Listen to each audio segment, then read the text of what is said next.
Alexander Montclair contemplait la vue spectaculaire de Manhattan depuis le 90e étage de sa tour, ses mains fermes, agrippées au verre froid de la baie vitrée. À 35 ans, il possédait un empire financier qui s'étendait sur 3 continents, des châteaux en France, des îles privées dans les Caraïbes, et suffisamment d'argent pour acheter des pays entiers. Pourtant, en ce moment précis, tenant entre ses doigts tremblants les résultats de ses derniers examens médicaux, il se sentait plus pauvre qu'un mendiant dans les rues de la ville qu'il dominait. Les mots du rapport dansaient devant ses yeux comme une sentence de mort. Stérilité masculine irréversible, aucune possibilité de procréation naturelle. Le docteur Harrison, son médecin personnel depuis des années, avait prononcé ces mots avec une compassion professionnelle qui n'avait fait qu'amplifier la douleur. Alexander ferma les yeux, se remémorant les années d'espoir, les tentatives infructueuses avec sa défunte épouse Victoria, les promesses qu'il s'était faites de fonder une famille nombreuse dans leur manoir du Connecticut. Victoria était morte 3 ans plus tôt dans un accident de voiture, emportant avec elle tous leurs rêves de descendance, et maintenant, il découvrait que ces rêves avaient été impossibles dès le départ. Les semaines qui suivirent cette révélation transformèrent Alexander en fantôme de lui-même, errant dans ses propriétés somptueuses comme un roi déchu dans son royaume vide. Ses assistants remarquèrent son changement radical de comportement, ses colères soudaines lors des réunions du conseil d'administration, sa tendance nouvelle à prendre des décisions impulsives qui faisaient trembler les marchés financiers. Marcus Webb, son fidèle bras droit depuis 15 ans, tentait désespérément de maintenir l'équilibre de l'empire Montclair, tandis que son patron sombrait dans une mélancolie destructrice. « Monsieur Montclair », lui dit Marcus un matin pluvieux d'octobre, « la fondation caritative de votre défunte épouse organise demain son gala annuel au profit des orphelinats locaux. Vous devriez vraiment y assister. Cela vous ferait du bien de sortir. » Alexander leva les yeux de son bureau encombré de rapports financiers qu'il ne lisait plus, son regard vide croisant celui de son assistant. « La charité, Marcus. À quoi bon aider des enfants quand je ne peux même pas en avoir ?» Sa voix portait une amertume qui glaça le sang de Marcus, habitué pourtant aux sautes d'humeur de son patron. C'est dans cet état d'esprit qu'Alexander se retrouva, contre son gré, dans la salle de bal dorée du Plaza Hotel, entouré de la haute société new-yorkaise, venue célébrer la générosité et exhiber leurs bijoux de famille. Il portait un smoking sur mesure qui coûtait plus que le salaire annuel de la plupart des invités, mais son allure était celle d'un homme brisé, tentant de maintenir les apparences. Les conversations feutrées autour de lui parlaient d'investissements, de voyages exotiques, de mariages arrangés entre dynasties financières, tout ce qui lui rappelait cruellement sa situation.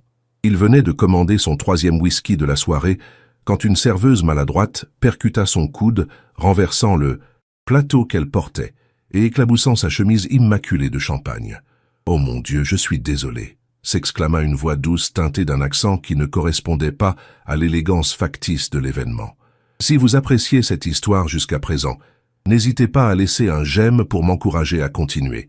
Que pensez-vous de ce début? Alexander vous intrigue-t-il déjà ?»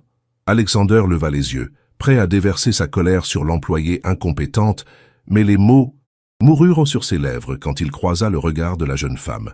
Elle ne pouvait pas avoir plus de 25 ans, avec des cheveux châtains tirés en un chignon simple qui laissait échapper quelques mèches rebelles, encadrant un visage aux traits délicats, mais empreint d'une détermination farouche.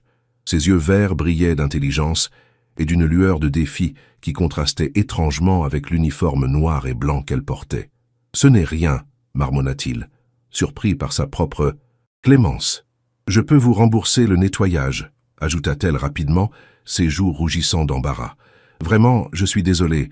C'est ma première soirée ici, et je ne suis pas habituée à... » Elle s'interrompit, semblant réaliser qu'elle en disait trop. Alexander l'observait avec une fascination grandissante, troublé par cette apparition de sincérité dans un monde d'artifice. « Comment vous appelez-vous » demanda-t-il, ignorant les regards curieux des autres invités qui commençaient à remarquer cette interaction inhabituelle entre le milliardaire et une simple serveuse. « Emma » répondit-elle simplement avant d'ajouter avec une pointe d'ironie, « Emma Rodriguez, pas de particules, pas de titre, juste Emma. » Alexander ne put réprimer un léger sourire, le premier depuis des semaines. « Eh bien, juste Emma, que diriez-vous de m'accompagner sur la terrasse? J'ai besoin d'air frais. Elle hésita, regardant nerveusement vers la cuisine où son superviseur la cherchait probablement. Je ne peux pas, je travaille, protesta-t-elle. Plus maintenant, déclara Alexander en sortant son téléphone pour appeler Marcus. En quelques mots échangés, Emma se retrouva libérée de ses obligations pour la soirée avec une compensation qui représentait 3 mois de salaire. « Pourquoi faites-vous cela ?» demanda-t-elle méfiante, tandis qu'il sortait sur la terrasse dominant Central Park, illuminée par les lumières de la ville. « Parce que vous êtes la première personne honnête que je rencontre depuis longtemps, avoua-t-il en s'accoudant à la balustrade. Et parce que j'ai besoin de compagnie qui ne soit pas intéressée par mon compte en banque. » Emma le rejoignit à la balustrade, gardant une distance respectueuse, mais sans servilité. « Vous êtes donc vraiment ce fameux Alexander Moncler dont parlent tous les journaux ?» Alexander acquiesça, surpris de ne déceler aucune trace d'avidité ou d'excitation dans sa voix. « Et vous, Emma Rodriguez, que faites-vous quand vous ne renversez pas de champagne sur des milliardaires mélancoliques ?» Elle rit, un son cristallin qui réchauffa quelque chose de gelé en lui. « J'étudie la médecine à Columbia. Je paie mes études en travaillant le soir. Je veux devenir pédiatre. » Cette révélation frappa Alexander comme un coup de poing. « Pédiatre? Pourquoi ?» Emma tourna son regard vers les lumières de la ville, ses traits se durcissant légèrement. « Parce que j'ai grandi dans le système d'adoption, et j'ai vu trop d'enfants souffrir par manque de soins adéquats. Je veux changer cela. » Alexander sentit son cœur se serrer. Cette jeune femme parlait de dédier sa vie aux enfants alors que lui venait d'apprendre qu'il ne pourrait jamais en avoir. Ils passèrent les 2 heures suivantes à parler et Alexander découvrit une intelligence vive derrière la beauté naturelle d'Emma. Elle lui raconta son enfance difficile, passée de famille d'accueil en famille d'accueil, sa détermination à s'en sortir par les études, ses rêves de créer une clinique gratuite pour les enfants défavorisés. En retour, Alexander se surprit à partager des aspects de sa vie qu'il n'avait jamais évoqués avec personne. Sa solitude dorée, la pression constante de maintenir un empire, la mort de Victoria qu'il avait laissée vide et sans but. Quand Emma dut partir, elle avait cours de chirurgie pédiatrique à 8 heures le lendemain matin, Alexander se retrouva seul sur la terrasse, mais pour la première fois depuis des mois, il ne se sentait pas complètement perdu. Il avait noté son numéro de téléphone sur un petit papier qu'elle avait déchiré de son carnet de notes médicales, un geste si simple et authentique qu'il contrastait douloureusement avec les cartes de visite dorées qu'on lui tendait habituellement. Les jours suivants, Alexander se surprit à penser constamment à Emma. Il résista d'abord à l'envie de l'appeler, se disant qu'un homme de son statut n'avait rien à faire avec une étudiante en médecine sans le sou. Mais sa résolution s'effrita quand Marcus lui fit remarquer qu'il semblait moins sombre depuis le gala. « Monsieur, si je puis me permettre, vous devriez rappeler cette jeune femme. Cela fait des années que je ne vous ai pas vu sourire comme l'autre soir. » Alexander finit par céder, l'appelant un jeudi soir sous prétexte de vouloir faire un don à la faculté de médecine. Emma ne fut pas dupe de ce stratagème transparent. « Si vous voulez m'inviter à dîner, monsieur Moncler, vous pouvez le dire directement. Je ne mords pas. » Sa franchise le désarma une fois de plus. Ils se retrouvèrent dans un petit restaurant italien de Little Italy, loin du luxe ostentatoire des établissements où Alexander avait l'habitude de dîner. Emma insista pour payer sa part, un geste qui l'amusa et l'émut à la fois. Au fil des semaines, leurs rencontres se multiplièrent. Alexander découvrait New York à travers les yeux d'Emma. Les petits cafés de quartier où elle étudiait, les parcs où elle courait le matin avant les cours, les marchés aux puces où elle dénichait des livres de médecine d'occasion. Pour la première fois de sa vie, il expérimentait la simplicité des plaisirs quotidiens. Emma, de son côté, résistait à la fascination qu'exerçait sur elle ce homme complexe et tourmenté. Elle avait vécu suffisamment de déceptions pour se méfier des hommes riches qui s'amusaient avec des femmes de conditions modestes avant de retourner à leur monde doré. Mais Alexander semblait différent, vulnérable malgré sa fortune, cherchant quelque chose qu'il ne trouvait pas dans son univers de privilèges. Leurs conversations s'approfondissaient, évoluant des banalités polies vers des échanges intimes où ils se découvraient mutuellement. Emma lui parlait de ses patients lors de ses stages à l'hôpital pédiatrique, les victoires et les échecs qui façonnaient sa vocation.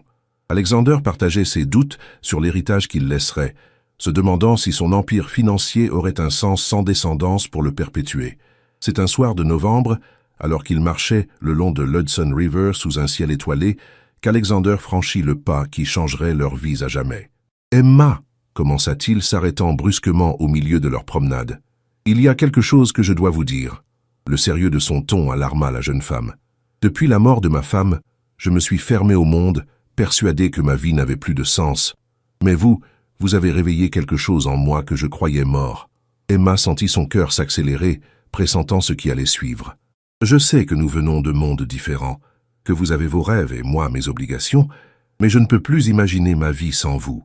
Il sortit de sa poche un petit écrin de velours noir, mais Emma recula instinctivement.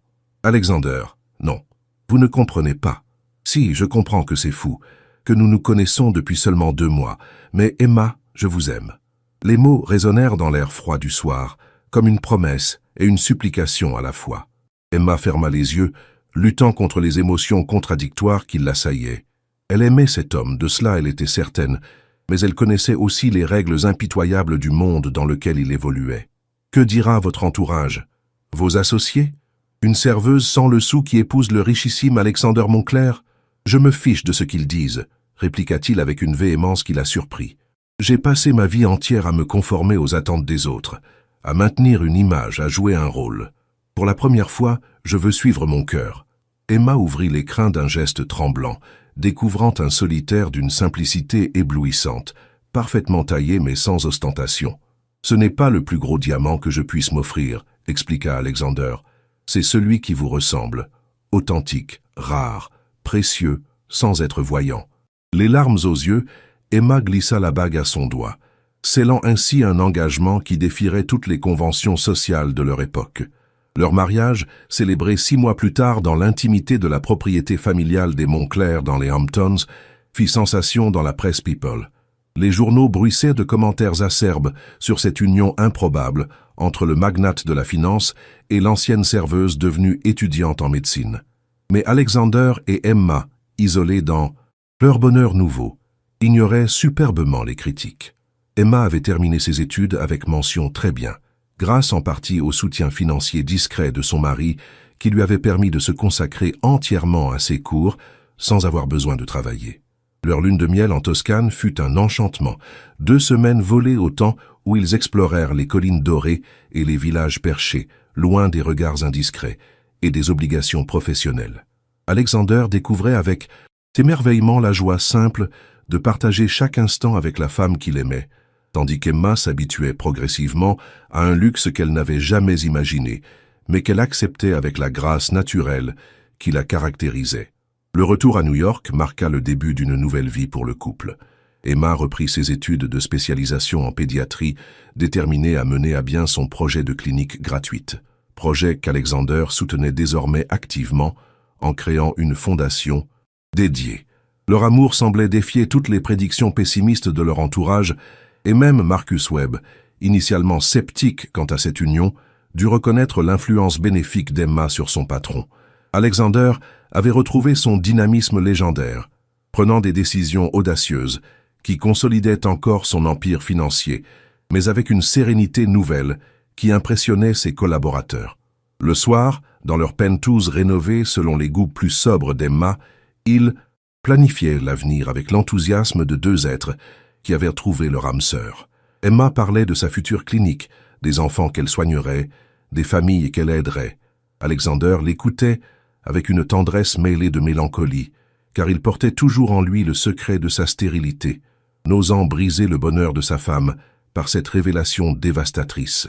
C'est au bout de 8 mois de mariage qu'Emma aborda pour la première fois la question qui hantait Alexander. « Chérie, dit-elle un dimanche matin, blottie contre lui dans leur lit king size face aux baies vitrées qui donnaient sur Central Park.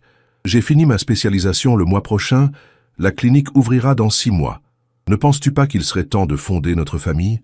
Alexander sentit son sang se glacer, mais il réussit à garder une expression neutre. « Nous avons le temps, ma chérie.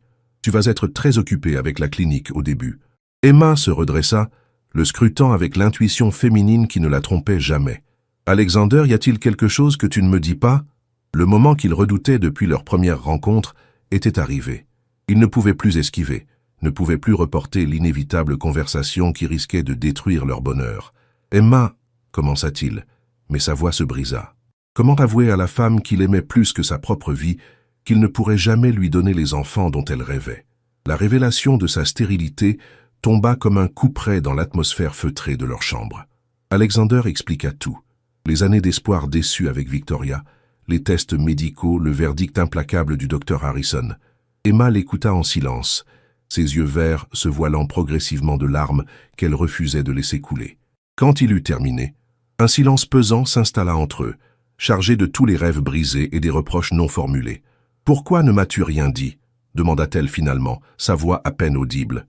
« J'avais peur de te perdre, » avoua Alexander. « J'ai été égoïste, je sais, mais je t'aimais trop pour risquer de te voir partir. » Emma se leva lentement, s'enveloppant dans un peignoir de soie avant de se diriger vers la fenêtre. « Tu m'as épousé en me cachant quelque chose d'aussi fondamental? Tu as pris cette décision pour moi ?» La douleur dans sa voix était palpable, et Alexander sentit son monde s'écrouler. « Il y a des alternatives, » tenta-t-il désespérément. « L'adoption, la fécondation in vitro avec donneur. »« Ce n'est pas la question, Alexander !» explosa Emma, se retournant vers lui avec une colère qu'il ne lui avait jamais vue. « La question est que tu m'as menti, que tu as construit notre mariage sur un mensonge. » Les semaines qui suivirent cette révélation furent les plus sombres de leur mariage. Emma s'immergeait dans son travail à la clinique avec une intensité qui inquiétait ses collègues, restant parfois jusqu'à tard dans la nuit pour éviter de rentrer au penthouse. Alexander tentait désespérément de réparer les dégâts, multipliant les gestes d'attention et les excuses. Mais Emma gardait une distance qui lui brisait le cœur. Ils dormaient dans des chambres séparées, leurs conversations se limitaient aux nécessités quotidiennes, et le bonheur qu'ils avaient construit semblait s'effriter jour après jour. Marcus Webb observait son patron sombrer de nouveau dans la mélancolie, perdre du poids, négliger ses affaires. « Monsieur, » lui dit-il un jour, « pourquoi ne pas prendre des vacances? Emmenez madame quelque part où vous pourriez... »« Elle ne veut plus me parler, Marcus, » l'interrompit Alexander, « et je ne peux pas la blâmer. J'ai tout gâché. » La culpabilité le rongeait, amplifiée par la conscience qu'il avait privé Emma du choix éclairé qu'elle méritait avant leur mariage. C'est dans ce contexte tendu qu'un événement inattendu vint bouleverser leur vie déjà chahutée. Emma travaillait tard à la clinique un soir de février, examinant les dossiers de ses petits patients, quand elle fut prise d'un malaise soudain. La fatigue accumulée des dernières semaines, le stress émotionnel et le fait qu'elle négligeait de se nourrir correctement eurent raison de sa résistance. Dr Sarah Chen, sa collègue et amie, la trouva évanouie dans son bureau et insista pour qu'elle consulte immédiatement. « Emma, tu es médecin, tu sais très bien qu'on ne plaisante pas avec ce genre de symptômes, » la sermonna Sarah en l'accompagnant aux urgences de l'hôpital. Les examens révélèrent ce qu'Emma refusait d'envisager depuis plusieurs semaines. Elle était enceinte de 8 semaines. La nouvelle la frappa comme la foudre, la laissant abasourdie sur le lit d'examen, tandis que Dr Chen affichait un sourire radieux. « Félicitations, maman, ton mari va être fou de joie. » Mais Emma ne parvenait pas à partager cet enthousiasme, l'esprit embrouillé par les implications de cette découverte impossible. Comment était-ce possible? Alexander lui avait montré ses analyses médicales. Elle les avait étudiées avec l'œil expert du médecin qu'elle était devenue. Le diagnostic de stérilité irréversible était formel, confirmé par plusieurs spécialistes. Pourtant, elle portait indéniablement son enfant. Elle n'avait eu aucune relation avec un autre homme depuis leur rencontre. La science médicale qu'elle maîtrisait parfaitement ne lui offrait aucune explication rationnelle à cette situation. Elle rentra au penthouse dans un état second, tournant et retournant cette impossibilité dans son esprit. Quand Alexander l'entendit entrer, il sortit de son bureau où il passait désormais ses soirées depuis leur séparation de fait. « Emma, vous êtes rentrée tôt ?» Il s'interrompit en voyant son visage livide. « Que se passe-t-il? Vous êtes malade ?» L'inquiétude genuine dans sa voix faillit faire craquer la carapace qu'elle s'était construite. « Il faut que je vous parle », dit-elle, en utilisant le vouvoiement qu'elle avait repris depuis leur dispute. « Asseyez-vous, s'il vous plaît. » Alexander s'assit dans le fauteuil en face d'elle, le cœur battant d'appréhension. Allait-elle enfin prononcer les mots qu'il redoutait, demander le divorce? « Je suis enceinte », déclara Emma sans préambule, observant attentivement sa réaction. Alexander resta figé quelques secondes, puis une expression de confusion absolue envahit son visage. « Mais comment ?» Le médecin a dit... « Je sais ce qu'a dit le médecin, » l'interrompit Emma. « J'ai vu vos analyses. Elles sont formelles. Pourtant, je suis enceinte de 8 semaines, et vous êtes le seul homme avec qui j'ai eu des relations. Un silence stupéfait s'installa entre eux, chacun tentant de comprendre cette impossibilité médicale. Alexander se leva brusquement, se dirigeant vers son bar pour se servir un whisky d'une main tremblante. « Vous pensez que j'ai une liaison ?» dit-il d'une voix blanche. « Non, » répondit Emma fermement. « Je vous connais suffisamment pour savoir que vous n'êtes pas ce genre d'homme. Et puis j'ai fait un test de paternité prénatale discret. L'enfant est bien de vous. » Cette révélation acheva de bouleverser Alexander, qui vida son verre d'un trait avant de faire face à sa femme. « Comment est-ce possible ?» murmura-t-il, s'agenouillant devant elle. « Emma, si c'est vrai, si vous portez vraiment notre enfant... »« C'est vrai, » confirma-t-elle en sortant l'échographie de son sac. « Regardez. » Alexander prit le cliché d'une main tremblante, contemplant avec émerveillement la petite forme qui se dessinait sur l'image granuleuse. « Notre bébé, » chuchota-t-il, les larmes aux yeux. « Emma, je ne comprends pas non plus, » avoua-t-elle, sa colère s'atténuant face à l'émotion genuine de son mari. Selon la science, c'est impossible. Pourtant, c'est là. Alexander posa délicatement sa main sur le ventre encore plat d'Emma, comme s'il voulait s'assurer de la réalité de cette nouvelle extraordinaire. « J'ai pris rendez-vous avec Dr. Harrison pour demain, » annonça Emma. « Il faut qu'il revoie son diagnostic, qu'il comprenne ce qui s'est passé. » Alexander acquiesça incapable de parler tant l'émotion l'étreignait. Après des mois de désespoir, cette nouvelle inespérée lui redonnait foi en l'avenir, mais il n'osait pas encore y croire complètement. Le lendemain, dans le bureau feutré du Dr. Harrison, l'incompréhension atteignit son comble.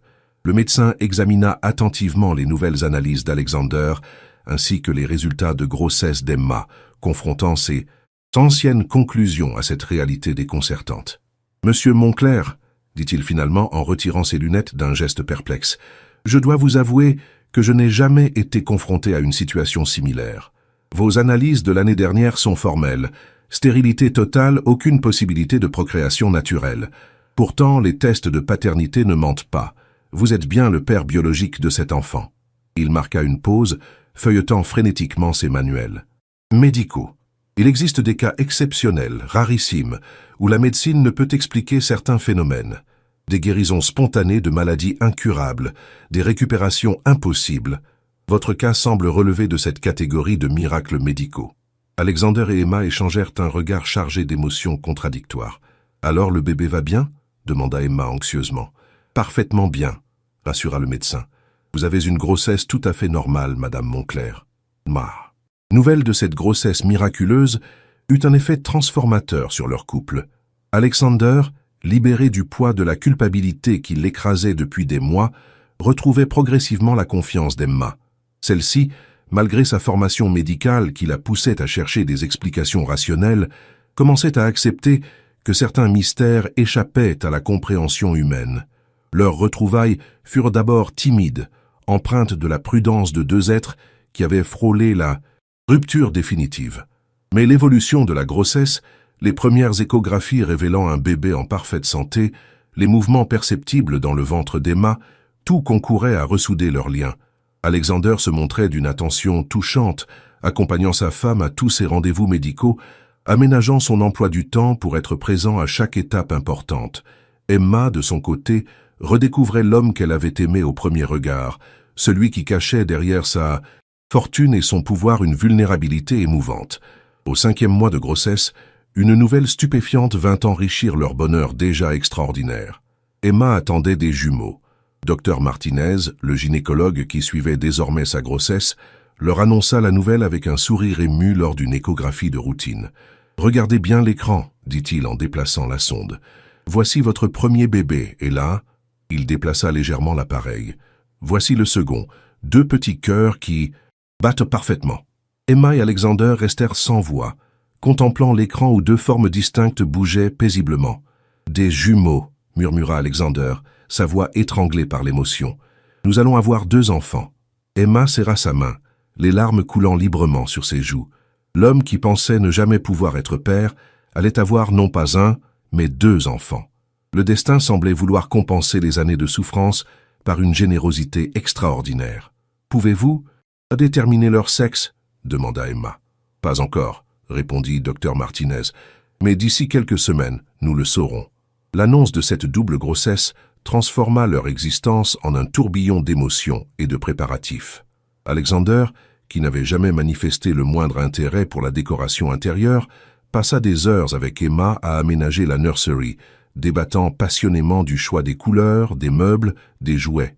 Ils décidèrent de transformer l'ancienne bibliothèque du Mou Penthouse en chambre d'enfant, créant un univers doux et chaleureux aux antipodes du luxe froid qui caractérisait habituellement les demeures des Montclair.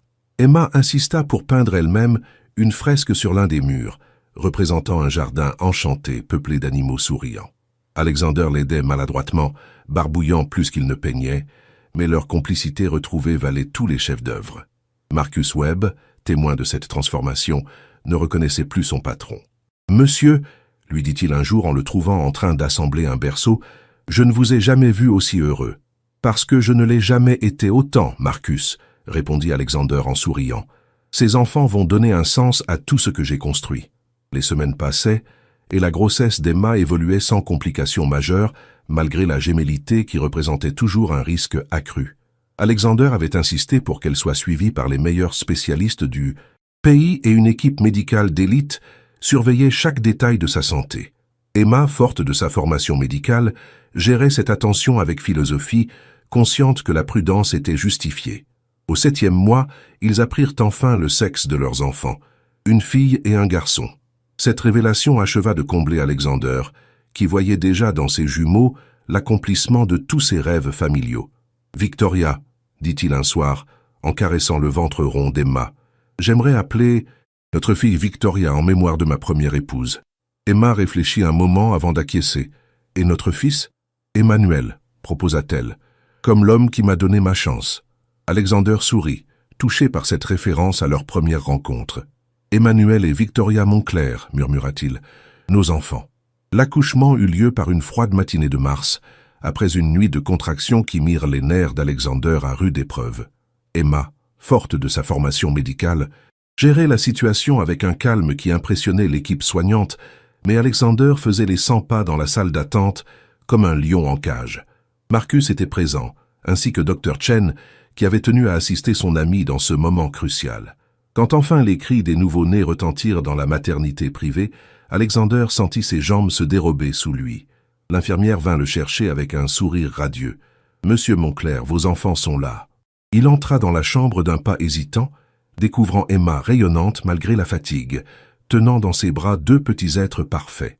Victoria avait les cheveux sombres de son père et promettait d'hériter de ses traits volontaires, tandis qu'Emmanuel affichait déjà la délicatesse de sa mère avec des yeux qui seraient sans doute verts comme les siens. « Vos enfants, papa » dit Emma, en tendant Emmanuel à Alexander. Les mains tremblantes, il prit son fils submergé par une émotion si intense qu'il ne put retenir ses larmes. « Ils sont parfaits » chuchota-t-il, « absolument parfaits. » Les premiers mois de paternité transformèrent Alexander en un homme nouveau. Lui qui dirigeait un empire financier avec une poigne de fer se révélait d'une tendresse infinie avec ses enfants, passant des heures à les bercer, à leur chanter des berceuses maladroites, à les regarder dormir avec un émerveillement constant. Emma, sans épuisée mais heureuse, observait avec amusement ce père poule inattendu, qui n'hésitait pas à écourter des réunions importantes pour assister au bain de ses jumeaux. La nursery était devenue le centre névralgique du penthouse, et même Marcus avait pris l'habitude de faire ses rapports dans cette pièce colorée, où Alexander passait le plus clair de son temps libre. « Monsieur, » lui dit un jour son assistant en souriant, « vos actionnaires vont finir par croire que vous dirigez l'entreprise depuis une crèche. » « Et ils auraient de raison, » répondit Alexander en berçant Victoria qui venait de s'endormir. « Mes priorités ont changé, Marcus. Ma famille passe avant tout maintenant. » Cette nouvelle hiérarchie des valeurs ne tarda pas à se manifester concrètement dans les décisions d'Alexander. Il délégua davantage de responsabilités à ses collaborateurs de confiance, réduisit ses voyages d'affaires au strict minimum et refusa systématiquement tous les événements sociaux qui l'éloigneraient de sa famille le soir ou le week-end. Emma, qui avait repris son travail à la clinique à temps partiel après son congé maternité, appréciait cette présence constante de son mari auprès de leurs enfants. Ils avaient embauché une nounou pour l'aider, mais Alexander tenait à s'occuper personnellement de Victoria et Emmanuel autant que possible. « Tu réalises, » dit Emma un soir en regardant Alexander donner le biberon à leur fils, « que tes rivaux en affaires doivent penser que tu perds la tête ? Qu'ils pensent ce qu'ils veulent, » répondit-il en souriant. J'ai découvert quelque chose de plus précieux que tous mes investissements, le bonheur d'être père. Les mois suivants s'écoulèrent dans une félicité domestique que rien ne semblait pouvoir troubler. Victoria et Emmanuel grandissaient à vue d'œil. Chaque nouveau sourire, chaque gazouillis constituant un événement majeur dans la vie du couple. Alexander avait fait installer un système de vidéosurveillance sophistiqué dans la nursery, non par paranoïa sécuritaire, mais simplement pour pouvoir observer ses enfants depuis son bureau lorsque les obligations professionnelles l'y retenaient. Emma le taquinait gentiment sur cette obsession paternelle, mais elle ne pouvait nier son propre émerveillement devant ces deux petits êtres qui avaient transformé leur existence. La clinique pédiatrique qu'elle dirigeait désormais à temps partiel prospérait grâce au soutien financier discret d'Alexander, et elle trouvait une satisfaction particulière à soigner les enfants défavorisés, tout en rentrant chaque soir retrouver ses propres enfants. « Tu sais » dit-elle un soir à Alexander alors qu'il regardait Victoria et Emmanuel dormir côte à côte dans leur berceau. « Parfois, j'ai l'impression de vivre un rêve trop beau pour être vrai. » Alexander passa son bras autour de ses épaules, partageant cette sensation d'un bonheur presque irréel. Cependant, leur bulle de félicité fut brutalement crevée un matin de septembre, lorsqu'Alexander reçut un appel qui allait bouleverser leur tranquillité. Dr. Harrison, son médecin personnel, demandait à le voir de toute urgence pour des résultats d'analyse préoccupants. Le cœur d'Alexander se serra immédiatement.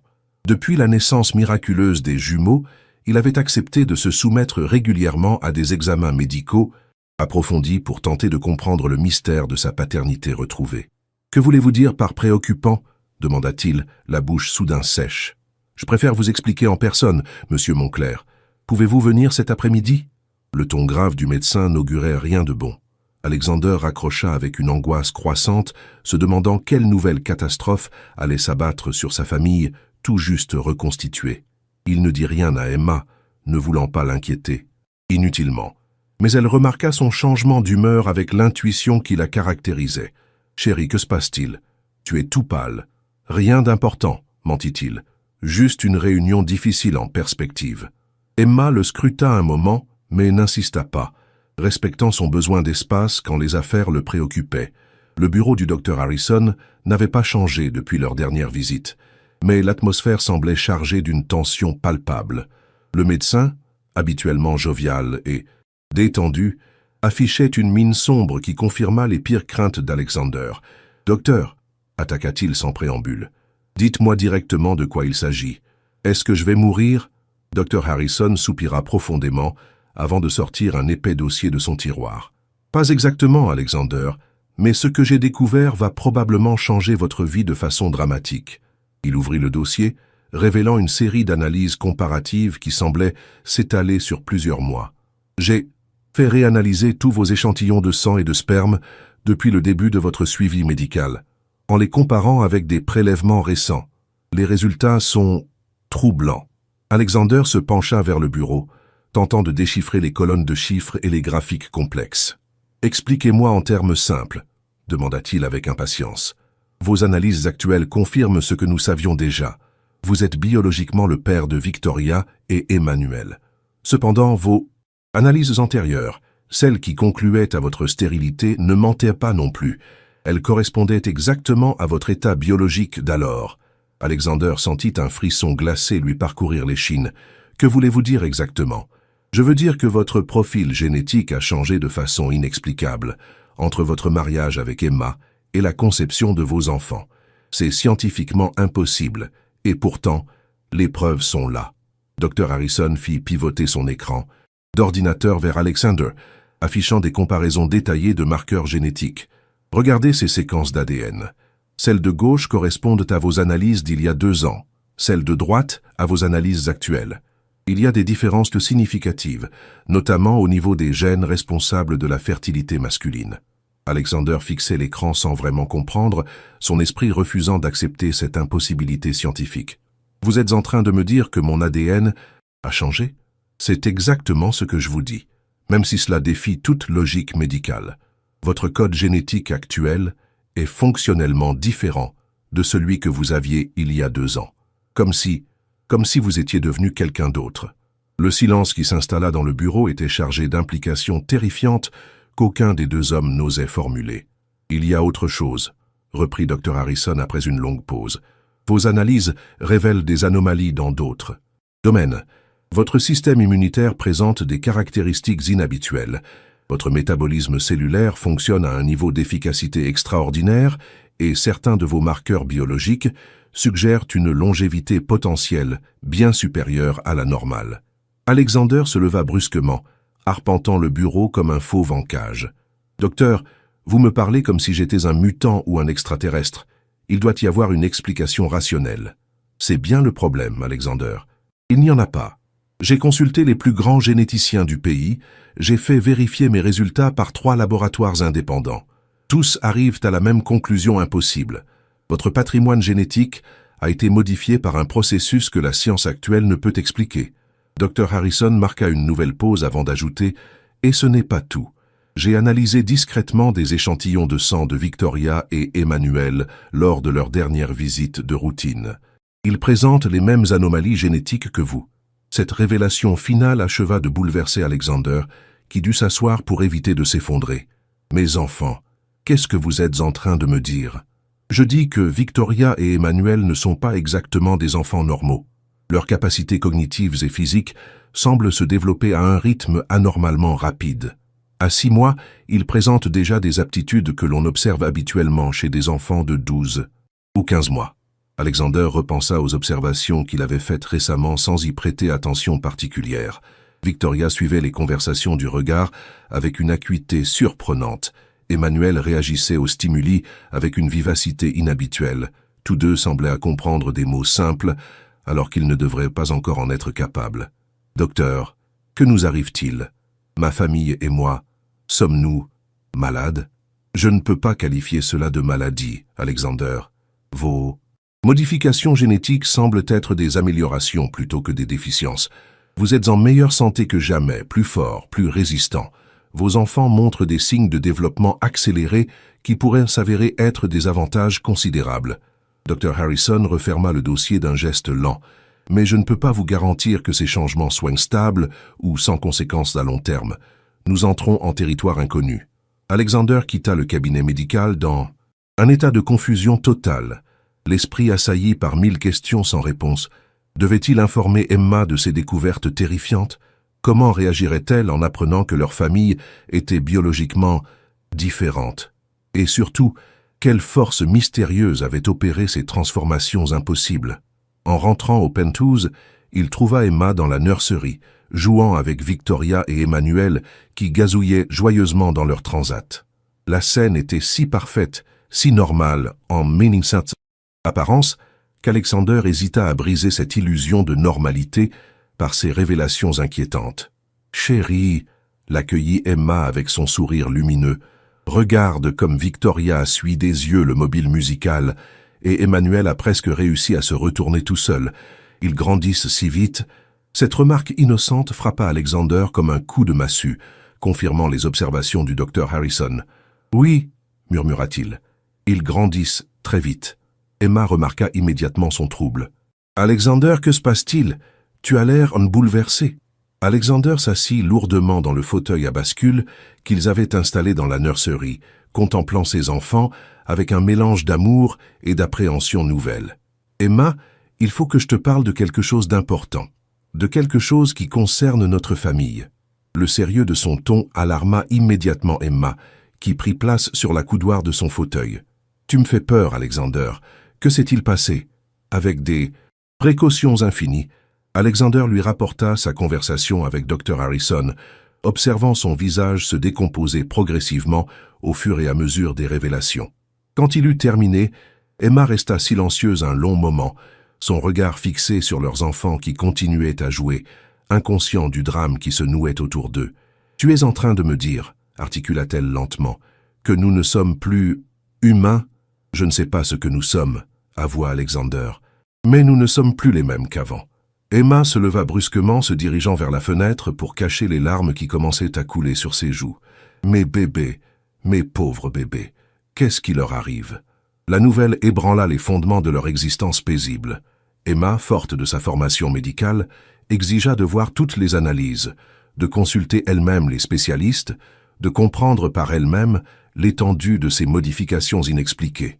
Les semaines suivantes furent un cauchemar de consultations secrètes, d'examens approfondis, de discussions avec des généticiens triés sur le volet et tenus au secret absolu. Chaque nouveau test confirmait l'impossible. Leur famille avait été transformée par un processus que la science humaine ne pouvait expliquer. Emma sombra dans une angoisse profonde, scrutant obsessionnellement chaque geste, chaque réaction de Victoria et Emmanuel, cherchant des signes de cette différence qui les marquait désormais. « Ils sont si éveillés », murmurait-elle un soir en regardant ses enfants dormir. « Trop éveillés pour leur âge.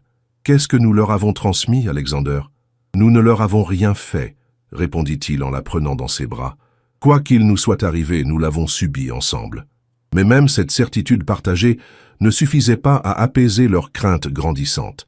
C'est dans ce contexte d'incertitude que Marcus Webb fit une découverte qui allait apporter un éclairage inattendu sur leur situation.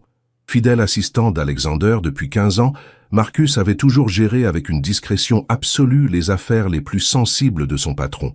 Quand Alexander lui demanda de mener une enquête discrète sur d'éventuelles causes externes à leur transformation génétique, Marcus accepta cette mission étrange sans poser de questions.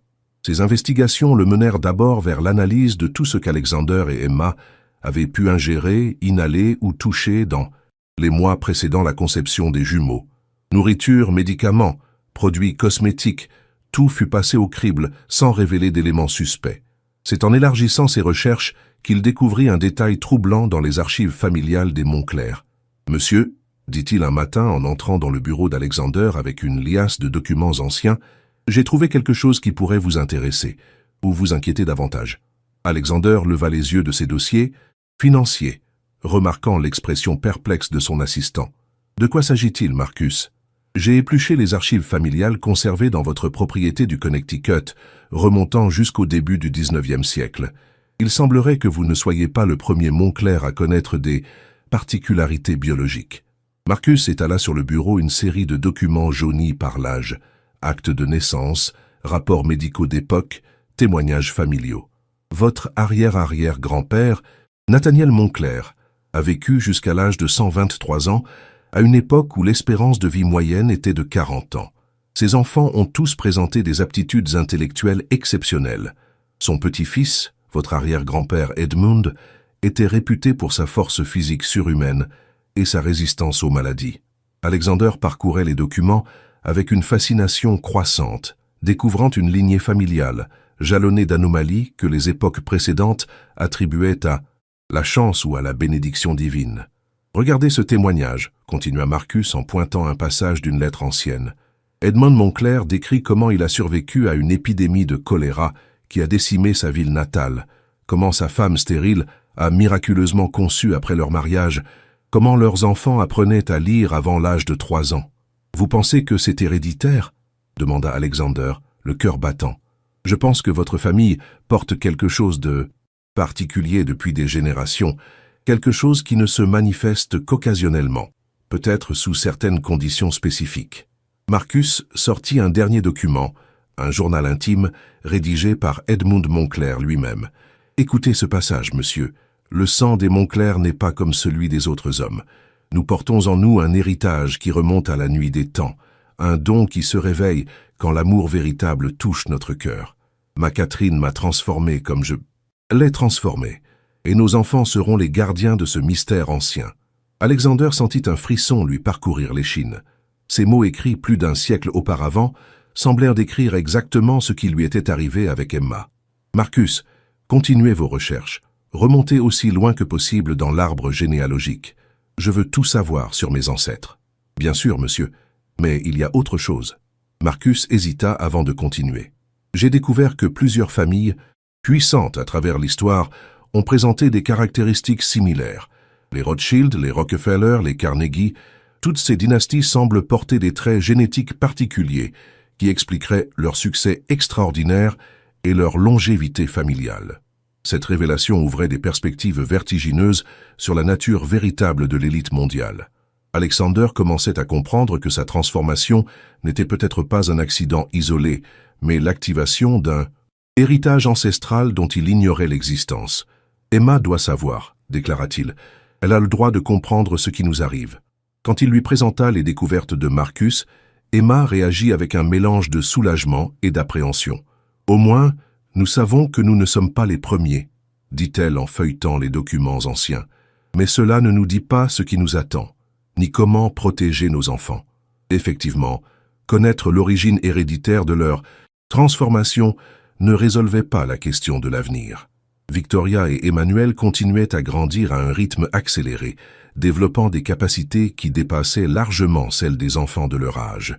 À 9 mois, Victoria prononçait déjà des mots complets et Emmanuel montrait une coordination motrice exceptionnelle. « Ils vont attirer l'attention », s'inquiétait Emma. Comment expliquer à leur pédiatre qu'ils marchent à 6 mois et parlent couramment à 1 an? La réponse vint d'Alexander, qui prit une décision radicale pour protéger sa famille. « Nous allons nous retirer du monde temporairement. J'ai une propriété isolée en Suisse, dans les Alpes. Nous nous y installerons le temps de comprendre l'étendue de nos capacités et d'apprendre à les maîtriser. » Emma approuva cette décision consciente que la discrétion était leur meilleure protection. Ils préparèrent leur départ dans le plus grand secret. Alexander confiant la gestion de ses affaires à Marcus avec des instructions précises pour justifier son absence prolongée. « Je compte sur vous pour maintenir l'Empire, Marcus. Dites aux médias que je prends une année sabbatique pour raisons familiales. Comptez sur moi, monsieur. Mais vous reviendrez? Quand nous serons prêts, Marcus. Quand nous comprendrons qui nous sommes vraiment devenus. » Le chalet suisse que possédait Alexander depuis des années allait devenir leur refuge, le lieu où ils apprendraient à vivre avec leur nouvelle nature sans exposer leurs enfants aux regards indiscrets du monde extérieur. Le voyage vers la Suisse se déroula sans encombre, Victoria et Emmanuel supportant remarquablement bien les longues heures de vol dans le jet privé d'Alexander. Installée dans le luxueux chalet dominant la vallée de Zermatt, la famille Moncler commença une nouvelle existence, coupée de l'agitation du monde moderne. Alexander avait fait aménager une nursery high-tech ainsi qu'un laboratoire médical complet où Emma pourrait surveiller le développement de leurs enfants en toute discrétion. Les premiers mois dans les Alpes révélèrent l'étendue extraordinaire des transformations familiales. Victoria et Emmanuel atteignaient régulièrement des seuils de développement avec plusieurs mois d'avance, mais c'était leur intelligence émotionnelle qui impressionnait le plus leurs parents. À 1 an, ils semblaient comprendre intuitivement les émotions de leurs parents. Victoria consolant sa mère quand celle-ci était triste, Emmanuel cherchant à distraire son père quand celui-ci paraissait préoccupé. « Ils ressentent nos émotions », observa Emma un jour en voyant Victoria lui tendre spontanément son doudou pendant qu'elle pleurait en lisant une lettre de sa collègue Dr. Chen. Ce n'est pas normal pour des enfants de cet âge. Alexander aussi constatait des changements en lui-même. Sa force physique avait considérablement augmenté, sa résistance à la fatigue semblait illimitée, et son acuité mentale atteignait des niveaux qu'il n'avait jamais connus. Il pouvait résoudre des problèmes financiers complexes en quelques minutes, anticiper les mouvements de marché avec une précision troublante, et surtout, il ressentait une connexion empathique croissante avec Emma et leurs enfants. « Nous évoluons », dit-il un soir à Emma, tandis qu'ils observaient Victoria et Emmanuel jouer ensemble avec une coordination parfaite, comme s'ils communiquaient par télépathie. La question est, vers quoi? Emma partageait cette sensation d'évolution constante. Ses capacités médicales s'étaient affinées de façon spectaculaire, elle diagnostiquait instinctivement les problèmes de santé, et sa compréhension des mécanismes biologiques atteignait une profondeur qui l'émerveillait elle-même. Parfois, avoua-t-elle, j'ai l'impression que nous devenons quelque chose de supérieur, et cela me terrifie autant que cela me fascine. C'est au bout de 6 mois de cette existence alpestre que se produisit l'événement qui allait révéler la véritable nature de leur transformation. Victoria, âgée de 15 mois mais présentant le développement d'un enfant de 3 ans, tomba gravement malade d'une pneumonie foudroyante qui résistait à tous les traitements. Emma mobilisa toutes ses compétences médicales, contacta discrètement les meilleurs spécialistes par téléconsultation, mais l'état de leur fille se dégradait rapidement. Alexander, désespéré, passait ses nuits au chevet de Victoria, la tenant contre lui en murmurant des mots d'amour et d'encouragement. C'est lors d'une de ces veilles nocturnes qu'il remarqua quelque chose d'extraordinaire. Quand il posait ses mains sur le front brûlant de sa fille, sa température baissait légèrement. Au début, il attribua ce phénomène au hasard, mais quand Emma confirma ses observations, ils durent se rendre à l'évidence. Alexander semblait capable de transmettre une forme d'énergie curative à leur fille. « C'est impossible », murmura Emma en voyant les constantes vitales de Victoria s'améliorer après chaque session de contact avec son père. « Tu ne peux pas guérir par simple contact. Pourtant, c'est ce qui se passe, » répondit Alexander, aussi émerveillé qu'effrayé par cette découverte. En 48 heures, Victoria fut complètement rétablie, comme si la maladie n'avait jamais existé. Les analyses sanguines qu'Emma effectua discrètement révélèrent non seulement l'absence totale de l'infection, mais aussi un renforcement significatif du système immunitaire de leur fille. « Alexander, » dit Emma d'une voix tremblante, « je crois que nous venons de découvrir pourquoi tes ancêtres vivaient si longtemps et résistaient aux épidémies. Vous portez en vous une capacité de guérison qui peut être transmise. » Cette révélation bouleversa leur compréhension de leur situation. Ils n'étaient pas simplement des humains génétiquement modifiés, ils avaient développé des capacités qui relevaient du domaine du surnaturel. « Que sommes-nous devenus ?» se demanda Alexander à voix haute. « Et surtout, que vont devenir nos enfants ?» Emma n'avait pas de réponse, mais elle commençait à comprendre que leur famille était peut-être destinée à quelque chose de plus grand qu'une existence ordinaire. « Peut-être, » dit-elle lentement, « que nous sommes appelés à utiliser ces dons pour aider les autres. Ma clinique, ton empire financier, nous pourrions faire tant de bien avec ces capacités. » L'idée de mettre leur nouveau pouvoir au service de l'humanité germa progressivement dans leur esprit. Alexander réalisa qu'il pourrait utiliser ses capacités de guérison pour aider Emma dans sa clinique pédiatrique, soignant discrètement les enfants les plus gravement malades. Emma, de son côté, voyait dans leur transformation une opportunité de révolutionner la médecine pédiatrique, développant des traitements innovants basés sur leur compréhension approfondie des mécanismes biologiques. Mais avant de retourner dans le monde, ils devaient maîtriser leurs capacités et s'assurer que leurs enfants seraient protégés. Les mois suivants, dans le chalet suisse, furent consacrés à cette préparation. Alexander apprit à contrôler ses capacités de guérison, découvrant qu'il pouvait non seulement soigner les maladies, mais aussi accélérer la récupération après des blessures. Emma développa une intuition médicale quasi mystique, capable de diagnostiquer des pathologies complexes par simple observation.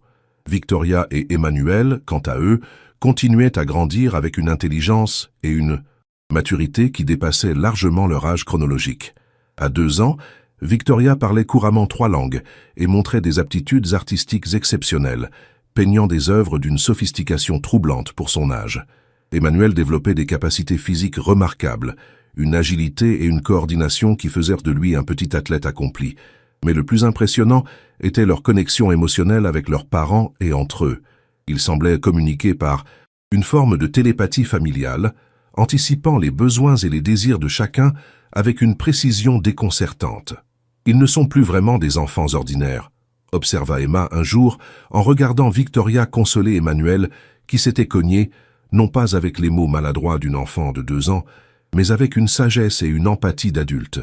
Nous devons les préparer à vivre dans un monde qui ne comprendra pas leurs différences. Alexander acquiesça, conscient que l'éducation de leur enfant représentait un défi unique. Comment leur enseigner à cacher leurs capacités exceptionnelles tout en les encourageant à les développer? Comment les protéger du monde extérieur sans les priver d'une enfance normale? La solution vint d'Emma, qui proposa de créer un environnement éducatif spécialement adapté à leurs enfants extraordinaires.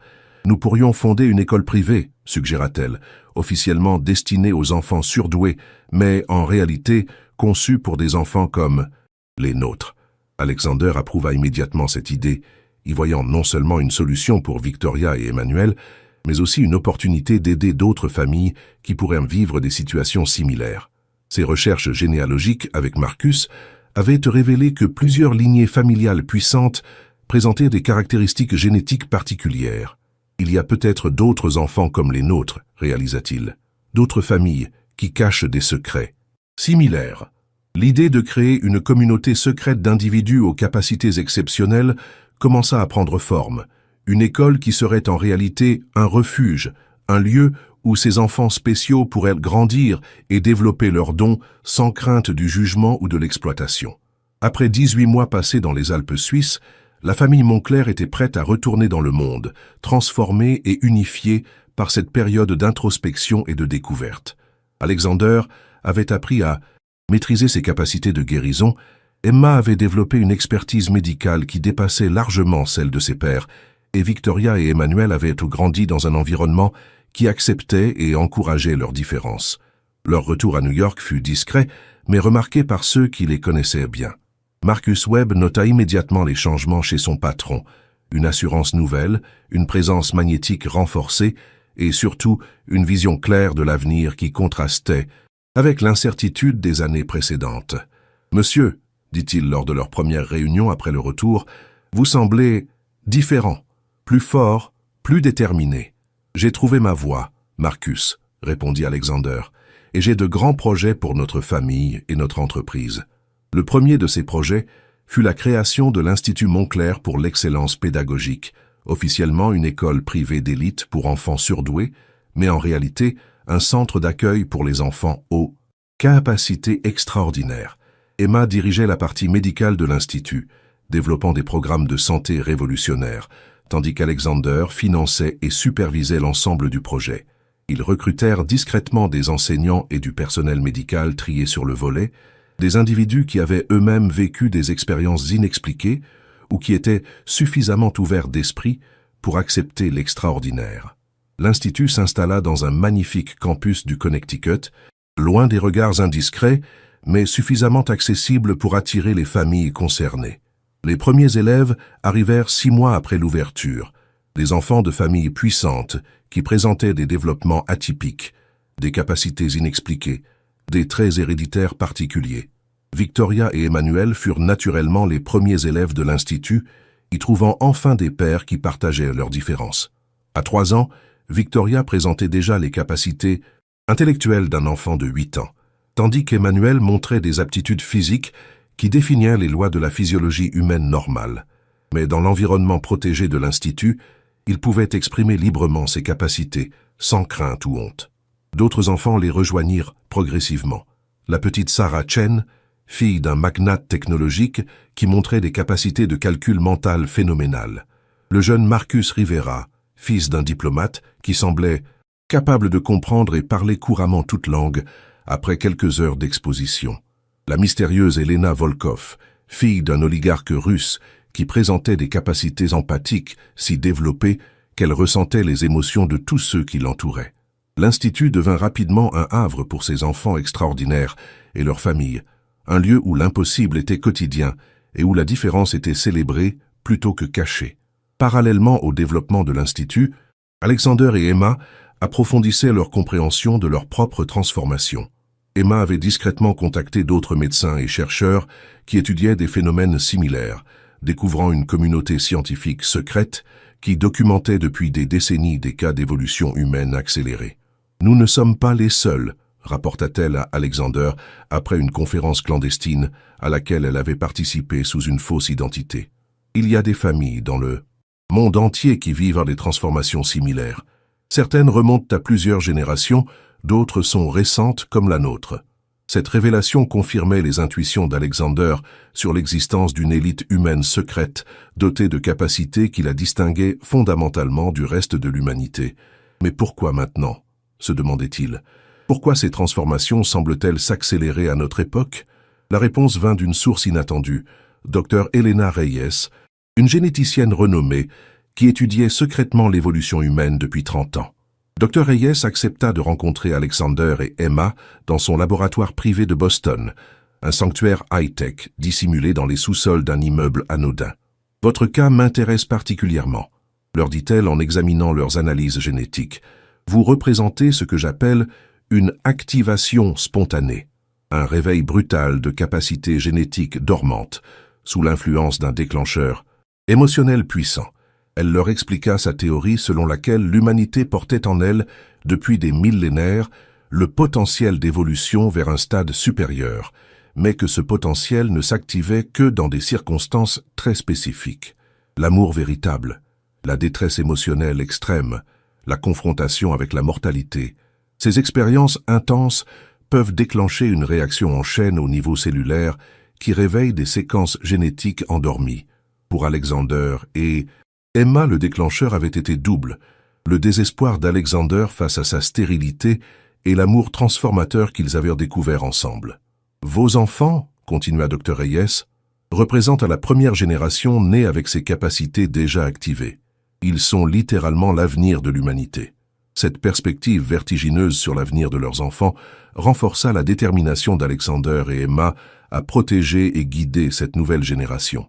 L'Institut Montclair devint le laboratoire secret de cette évolution humaine, un lieu où les enfants extraordinaires apprenaient non seulement à maîtriser leurs capacités, mais aussi à comprendre leurs responsabilités envers l'humanité future. Alexander utilisait sa fortune et son influence pour créer un réseau mondial de protection et de soutien pour ces familles spéciales, établissant des contacts discrets avec d'autres lignées dans le monde entier. Emma, de son côté, révolutionnait discrètement la médecine pédiatrique, introduisant des techniques de soins basées sur sa compréhension approfondie des mécanismes biologiques extraordinaires. Leur clinique new-yorkaise devenait un lieu de guérison miraculeuse, attirant des familles du monde entier sans jamais révéler les véritables sources de ses succès thérapeutiques. Victoria et Emmanuel, désormais âgés de 4 ans mais présentant le développement d'enfants de 8 à 10 ans, commençaient à comprendre leur rôle particulier dans cette évolution humaine. Victoria montrait des aptitudes artistiques qui transcendaient la simple précocité. Ses peintures semblaient capturer des émotions et des concepts que même les adultes peinaient à exprimer. Emmanuel développait des capacités physiques exceptionnelles, mais aussi une intelligence stratégique remarquable qui en faisait un leader naturel parmi les enfants de l'Institut. Ensemble, ils formaient le noyau d'une nouvelle génération qui grandirait en sachant qu'elle était différente, spéciale et destinée à guider l'humanité vers son prochain stade d'évolution. « Nos enfants », dit un soir Emma à Alexander, tandis qu'ils regardaient Victoria et Emmanuel jouer avec leurs camarades extraordinaires, vont changer le monde. C'est notre responsabilité de nous assurer qu'ils le changent pour le mieux, répondit Alexander, conscient du poids de l'héritage qu'ils transmettaient à leurs enfants. 5 années s'étaient écoulées depuis l'ouverture de l'Institut Montclair, et l'établissement était devenu bien plus qu'une simple école pour enfants surdoués. C'était désormais le centre névralgique d'un réseau mondial secret qui comptait plus de 200 familles aux capacités extraordinaires. Alexander avait utilisé son empire financier pour créer une infrastructure sophistiquée de protection et de communication, reliant discrètement des individus exceptionnels sur tous les continents. Emma dirigeait maintenant un programme de recherche révolutionnaire qui étudiait l'évolution humaine accélérée, publiant ses découvertes sous des pseudonymes dans des revues scientifiques spécialisées.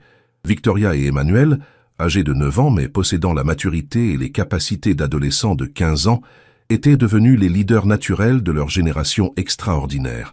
Leur intelligence, leur empathie et leur capacité physique continuaient à se développer de façon exponentielle, dépassant largement ce qu'Alexander et Emma avaient imaginé possible. Parfois, confessa Emma à son mari lors d'une de leurs promenades nocturnes dans les jardins de l'Institut, j'ai l'impression que nos enfants nous dépassent déjà. Ils comprennent des concepts que nous peinons à saisir. Ils voient des connexions qui nous échappent. Alexander acquiesça, partageant cette sensation d'être témoin d'une évolution qui les dépassait. Cependant, cette expansion extraordinaire n'était pas passée inaperçue. Dans les couloirs du pouvoir gouvernemental, des agences secrètes commençaient à s'intéresser aux anomalies génétiques signalées dans certaines familles influentes. Le Dr Marcus Sullivan, directeur d'une division classifiée du Department of Health and Human Services, avait remarqué des patterns troublants dans les données médicales de l'élite américaine, des longévités anormales, des résistances inexpliquées aux maladies, des capacités cognitives exceptionnelles qui semblaient se transmettre de génération en génération. « Nous avons un problème », déclara-t-il, lors d'une réunion top secret avec des représentants de la CIA et de la NSA. Il existe une élite génétique qui opère en marge de notre surveillance, et nous ne savons ni l'étendue de leurs capacités, ni leurs intentions. Les participants à cette réunion décidèrent de lancer l'opération Looking Glass, une enquête secrète destinée à identifier et surveiller ces individus extraordinaires. L'Institut Montclair, avec sa concentration inhabituelle d'enfants précoces issus de familles puissantes, devint rapidement une cible prioritaire de cette investigation. Alexander fut le premier à détecter cette menace grâce à son réseau d'informateurs dans les sphères gouvernementales. Marcus Webb, toujours fidèle assistant mais désormais également confident des secrets familiaux, lui rapporta des conversations inquiétantes qu'il avait interceptées lors de réceptions officielles. « Monsieur, » lui dit-il un matin d'automne, « il semblerait que votre institut attire des attentions indésirables. J'ai entendu des allusions à des enquêtes gouvernementales sur des anomalies démographiques dans l'élite économique. » Alexander sentit un frisson d'appréhension lui parcourir l'échine. Il avait toujours su que leurs secrets ne pourraient rester cachés indéfiniment, mais il espérait avoir plus de temps pour préparer leur communauté à cette éventualité. « Que savez-vous exactement, Marcus ? » ?»« Pas grand-chose de concret, mais suffisamment pour être inquiet. Il faut prévenir Madame Emma et renforcer les mesures de sécurité de l'Institut. » Alexander acquiesça, conscient que leur période de tranquillité touchait à sa fin. La révélation publique de leur existence risquait de transformer leur communauté en objet d'études scientifiques ou, pire encore, en menace à éliminer.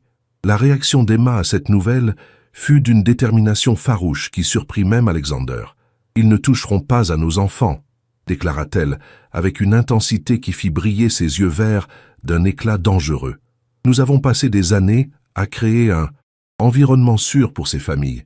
Je ne laisserai pas des bureaucrates ignorants détruire ce que nous avons construit. » Emma convoqua immédiatement une réunion d'urgence avec le conseil secret de l'Institut, composé des parents les plus influents et des chercheurs les plus avancés de leur communauté. La salle de conférence souterraine de l'Institut accueillit cette assemblée extraordinaire. Oligarques russes, magnates technologiques asiatiques, héritiers de dynasties européennes, tous unis par le secret de leurs différences génétiques. « Nous sommes à un tournant, » leur expliqua Emma. « Notre existence secrète est menacée. Nous devons décider si nous continuons à nous cacher ou si nous prenons les devants. » Les débats qui suivirent révélèrent les divisions au sein de leur communauté, entre ceux qui prônaient la discrétion absolue et ceux qui envisageaient une révélation contrôlée de leur existence. C'est Victoria qui apporta la perspective qui allait orienter leurs décisions. À 9 ans, elle possédait déjà une maturité et une sagesse qui impressionnaient les adultes les plus expérimentés. « Maman, papa, » dit-elle lors d'une réunion familiale privée, « et si nous cessions de nous cacher, et si nous montrions au monde ce que nous pouvons accomplir de positif ?» Emmanuel, toujours en parfaite synchronisation avec sa sœur jumelle, acquiesça vigoureusement. « Nous pourrions aider tant de gens avec nos capacités. Pourquoi les garder secrètes si elles peuvent faire du bien ?» Alexander et Emma échangèrent un regard chargé de fierté et d'appréhension. Leurs enfants avaient touché le cœur du dilemme qui les torturait depuis des années. « Les gens ont peur de ce qu'ils ne comprennent pas, » expliqua Alexander. « Si nous révélons nos capacités, nous risquons d'être perçus comme une menace. » « Ou comme un espoir, » répliqua Victoria avec une assurance déconcertante. « Tout dépend de la façon dont nous présentons notre différence. » Cette conversation familiale marqua le début d'une réflexion approfondie sur l'avenir de leur communauté secrète. La solution émergea progressivement de ces débats intenses. Plutôt que d'attendre d'être découverts, ils prendraient l'initiative de se révéler au monde, mais de façon contrôlée et positive. Alexander proposa de créer une fondation humanitaire mondiale qui utiliserait leurs ressources et leurs capacités pour résoudre les plus grands fléaux de l'humanité. « Nous révélerons nos capacités à travers nos actions, » expliqua-t-il au conseil. « Secret. Nous guérirons les maladies incurables, nous résoudrons les crises alimentaires, nous apporterons des solutions aux défis environnementaux. Le monde nous acceptera parce qu'il aura besoin de nous. » Emma compléta cette vision en proposant de révolutionner la médecine mondiale, partageant ses découvertes sur l'évolution génétique humaine pour faire avancer la science. Nous ne cacherons plus nos recherches derrière des pseudonymes. Nous publierons ouvertement nos découvertes. Nous formerons une nouvelle génération de médecins aux techniques avancées que nous avons développées. L'idée était audacieuse, transformer leurs secrets en atouts, leurs différences en leadership moral. La mise en œuvre de ce plan révolutionnaire commença par la création de la Fondation Phoenix, officiellement dirigée par Alexander et Emma Moncler, mais secrètement soutenue par l'ensemble de leur communauté extraordinaire. La Fondation se donna pour mission d'éradiquer les maladies infantiles, incurables, de développer des technologies révolutionnaires pour l'agriculture durable et de créer des centres éducatifs d'excellence dans les régions les plus défavorisées du monde. Le premier projet de la Fondation fut l'ouverture d'un hôpital pédiatrique révolutionnaire à Nairobi, où Emma dirigeait personnellement une équipe de médecins aux méthodes thérapeutiques innovantes. Les résultats furent spectaculaires. Des enfants condamnés par la médecine traditionnelle retrouvèrent la santé en 110. Quelques semaines, des maladies génétiques réputées incurables étaient soignées par des techniques que la science officielle ne comprenait pas encore. Alexander, de son côté, mobilisait ses ressources financières et son réseau d'influence pour créer des infrastructures durables dans les pays en développement, utilisant discrètement ses capacités intuitives exceptionnelles pour anticiper les besoins et optimiser les investissements. Victoria et Emmanuel participaient activement à ces missions humanitaires, malgré leur jeune âge. Victoria utilisait ses talents artistiques pour créer des programmes thérapeutiques par l'art pour les enfants traumatisés, tandis qu'Emmanuel développait des méthodes d'enseignement révolutionnaires qui permettaient aux enfants défavorisés d'acquérir en quelques mois des connaissances qui nécessitaient habituellement des années d'études. Leur présence sur le terrain était soigneusement orchestrée pour présenter au monde l'image d'une famille exceptionnelle, mais bienveillante, utilisant ses privilèges pour le bien commun. Les médias internationaux commencèrent à s'intéresser à cette famille Moncler, qui semblait accomplir des miracles partout où elle intervenait. « Il y a quelque chose de spécial chez les Moncler », titrait le magazine Time dans un article de couverture. « Leur approche humanitaire révolutionne l'aide internationale. » Ce que le journaliste ne savait pas, c'est qu'il documentait en réalité la première révélation publique d'une espèce humaine évoluée. Cependant, cette exposition médiatique croissante attira également l'attention de l'opération Looking Glass. Dr Sullivan et son équipe analysaient méticuleusement chaque apparition publique de la famille Moncler, notant des anomalies troublantes dans leurs capacités apparentes. « Ces enfants ne sont pas normaux », rapporta l'agent spécial Catherine Liu lors d'un briefing classifié. « J'ai observé personnellement le jeune Emmanuel Moncler lors de sa visite dans un orphelinat de Mumbai. Il a appris l'hindi en 3 jours et résolvait des problèmes mathématiques de niveau universitaire. Sa sœur Victoria a peint un portrait d'une précision photographique d'un enfant qu'elle venait de rencontrer, en capturant des détails émotionnels que même les psychologues expérimentés auraient eu du mal à percevoir. Dr Sullivan étudiait ces rapports avec une fascination croissante. « Nous ne traquons plus simplement des anomalies génétiques, conclut-il. Nous sommes face à une forme d'évolution humaine qui pourrait rendre notre espèce obsolète. » Cette réalisation marqua un tournant dans l'enquête gouvernementale qui passa de la simple surveillance à une préparation active de contre-mesures. L'affrontement entre la communauté secrète des évolués et les forces gouvernementales était désormais inévitable. Alexander le sentait dans ses os, cette intuition accrue qui ne le trompait jamais, lui confirmant l'approche du danger. Il convoqua une assemblée générale extraordinaire de toutes les familles de leur réseau. La première réunion physique de cette ampleur depuis la création de leur communauté. Le lieu choisi était symbolique. L'île privée qu'Alexander possédait dans les Caraïbes, suffisamment isolée pour garantir la confidentialité de leurs discussions, suffisamment vaste pour accueillir les représentants des 200 familles affiliées.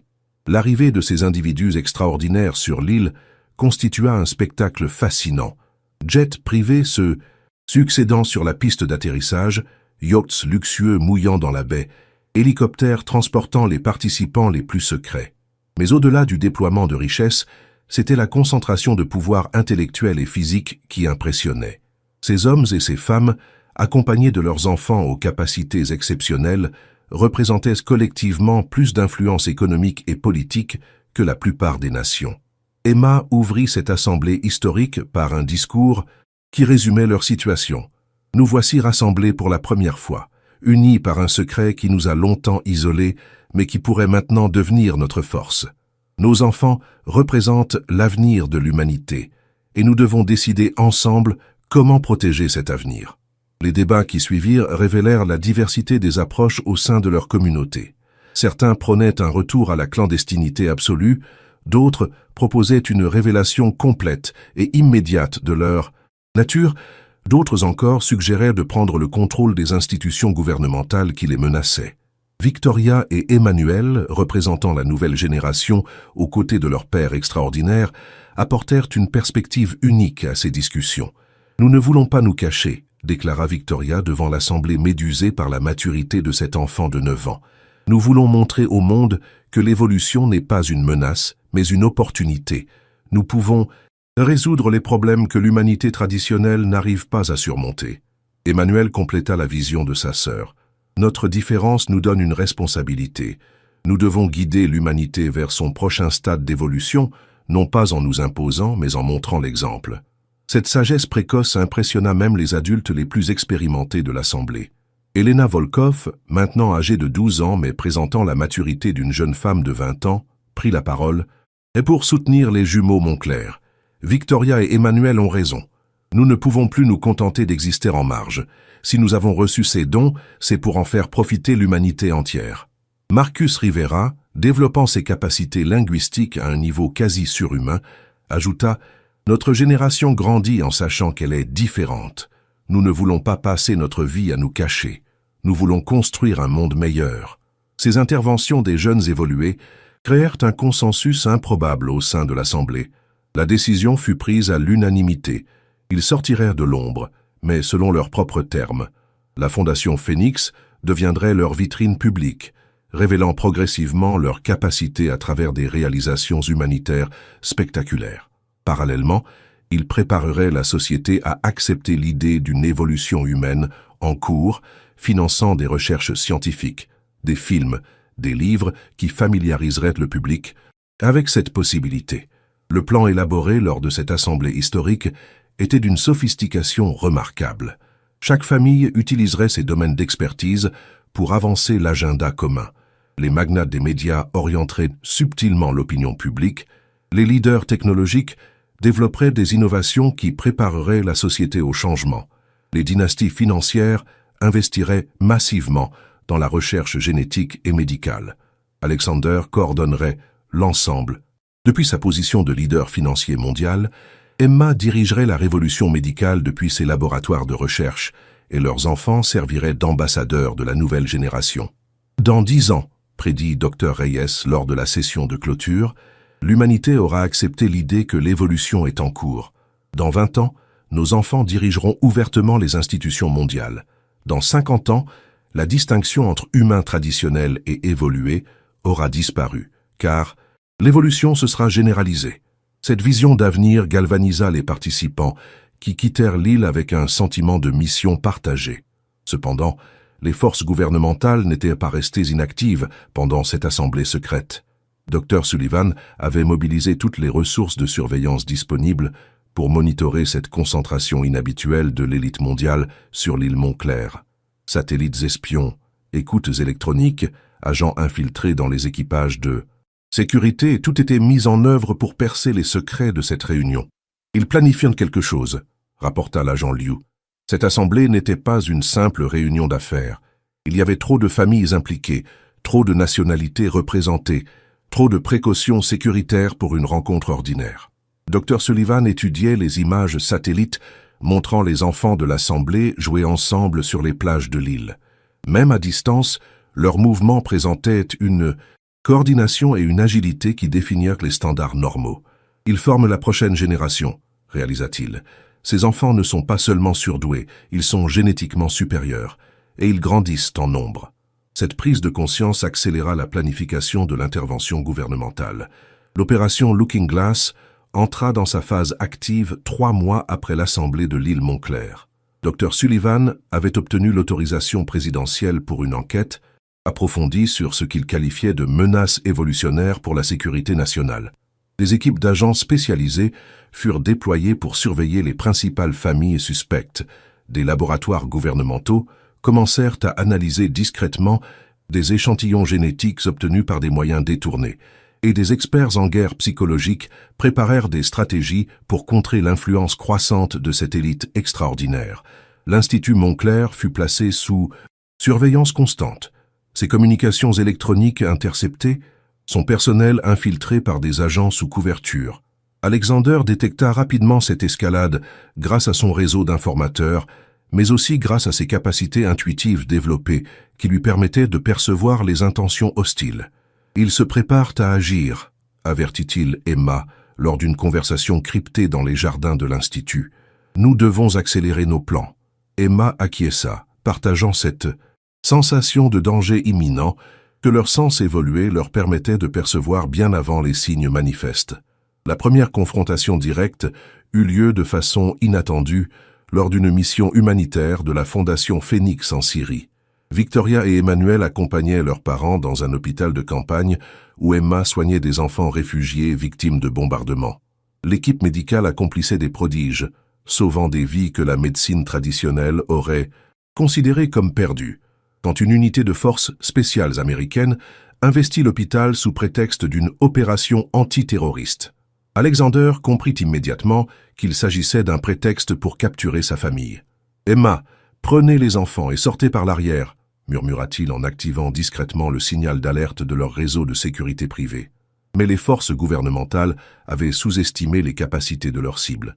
Emma se déplaçait avec une rapidité et une précision surhumaine, évacuant les patients en danger tout en dirigeant l'évacuation de sa famille. Victoria et Emmanuel, malgré leur jeune âge, coordonnaient l'évacuation des autres enfants avec une efficacité qui stupéfia même les soldats entraînés. Alexander utilisait ses capacités physiques développées pour retarder les forces d'intervention, se déplaçant avec une agilité qui défiait les lois de la physique humaine normale. L'évasion spectaculaire de la famille Moncler de ce piège gouvernemental marqua le début d'une guerre secrète entre les évolués et les autorités traditionnelles. Les images de l'incident, captées par des journalistes présents sur place, montraient clairement des capacités humaines qui dépassaient largement la normale. Victoria courant avec un enfant blessé à une vitesse impossible pour une fillette de son âge, Emmanuel soulevant des débris trop lourds pour sa constitution apparente, Emma prodiguant des soins d'une précision chirurgicale dans des conditions chaotiques, Alexander se battant contre plusieurs soldats avec une efficacité dévastatrice. Ces images furent rapidement supprimées par les autorités, mais elles avaient eu le temps de circuler sur Internet, semant les premières graines du doute dans l'opinion publique. Qui sont vraiment les Moncler? Titrèrent les blogs conspirationnistes. Des humains supérieurs parmi nous? La question que Dr Sullivan redoutait commençait à émerger dans la conscience collective. La riposte des évolués fut immédiate et orchestrée. Utilisant leur position dans les médias internationaux, ils lancèrent une campagne de révélation contrôlée qui devança les tentatives gouvernementales de suppression d'informations. Alexander donna une interview exclusive à CNN où il révéla partiellement la vérité. Ma famille et d'autres familles dans le monde présentent des caractéristiques génétiques particulières qui nous donnent des capacités inhabituelles. Plutôt que de nous cacher, nous avons choisi d'utiliser ces dons pour aider l'humanité. Emma compléta cette révélation par la publication simultanée de ses recherches sur l'évolution génétique humaine dans les plus prestigieuses revues scientifiques mondiales. L'humanité est en train d'évoluer, expliquait-elle dans un article qui fit l'effet d'une bombe. Cette évolution n'est pas une menace, mais une opportunité extraordinaire de résoudre les défis les plus complexes de notre époque. Victoria et Emmanuel apparurent dans une émission spéciale de la BBC, démontrant leurs capacités exceptionnelles, tout en expliquant leur vision d'un avenir où humains traditionnels et évolués collaboreraient pour le bien commun. Cette révélation mondiale provoqua un séisme dans l'opinion publique. Les réactions allaient de la fascination émerveillée à la peur irrationnelle, des demandes de recherches approfondies aux appels à l'isolement ou à l'élimination de ces mutants. Les gouvernements du monde entier se trouvèrent confrontés à une réalité qu'ils n'avaient pas anticipée. L'existence d'une élite génétiquement supérieure qui n'avait plus l'intention de se cacher. Dr Sullivan et son équipe virent leurs efforts de discrétion réduits à néant par cette révélation publique massive. Ils ont pris le contrôle du narratif, admit-il lors d'un briefing d'urgence. Au lieu d'être perçus comme une menace à éliminer, ils se présentent comme les sauveurs de l'humanité. Le président américain convoqua une session d'urgence du Conseil de sécurité nationale pour évaluer cette nouvelle donne géopolitique.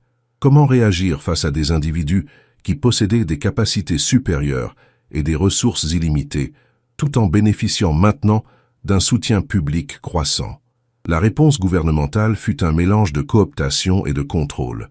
Plutôt que de s'opposer frontalement aux évolués, les autorités tentèrent de les intégrer dans les structures existantes, tout en gardant un contrôle sur leurs activités.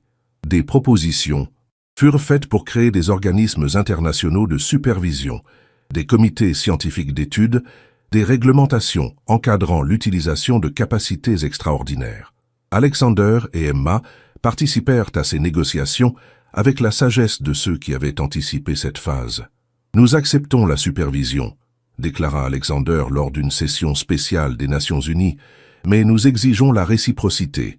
Si nos capacités doivent être encadrées, nous voulons également participer à l'élaboration de ces cadres. Emma ajouta, « Notre évolution n'est pas exclusive. Nos recherches montrent que l'humanité entière porte le potentiel de cette transformation. Nous proposons de partager nos connaissances pour permettre à tous d'accéder à ces capacités. » Cette offre révolutionnaire divisa encore davantage l'opinion mondiale entre ceux qui voyaient là une opportunité extraordinaire d'évolution collective et ceux qui y percevaient une menace existentielle pour l'humanité traditionnelle. Voilà, cette saga extraordinaire s'achève sur une note d'espoir et de transformation magnifique. Alexander et Emma ont non seulement trouvé l'amour et fondé une famille contre toute attente médicale, mais ils ont aussi guidé l'humanité vers une évolution révolutionnaire. Que pensez-vous de cette conclusion épique? Cette histoire d'amour impossible devenue possible vous a-t-elle ému? Laissez un « j'aime » si cette aventure extraordinaire vous a touché au cœur. Merci d'avoir suivi cette histoire captivante jusqu'au bout.